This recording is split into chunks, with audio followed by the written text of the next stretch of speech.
Seneca senior Olena Makhnovets found bowling in an unfortunate way. Originally, bowling was not my thing. I was a runner. I ran track and cross country, but I ended up getting really injured in my sophomore year, and so I didn't want that to be the end of my athletic career in high school. So, when she transferred into Seneca before her junior year, she wanted to join the school's bowling team.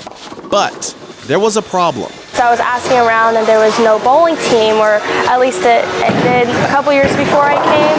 So I talked to my principal, Mr. Guy at Seneca, and he said that he'll try to find something. And so he found my coach, Rico Balakalak, from TJ Middle School, and he ended up kind of being the sponsor of the bowling team. The new bowling team at Seneca that Makhnovets essentially started.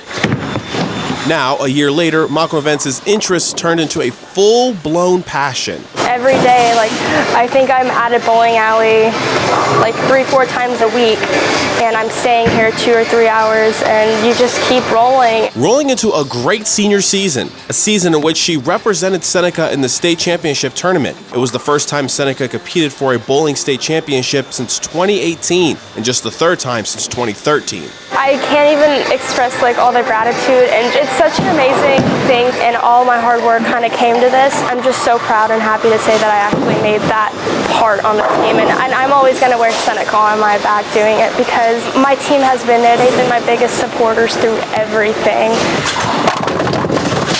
And while there was a large batch of seniors on this year's team, she's optimistic that this year was a building block for the future of Seneca bowling. Next year, we'll have a good ball. I can feel it in my bones. I know the kids really love it, and I think we could find some other kids who would really enjoy the sport, and I really hope for Seneca to be known for their bowling team in the future.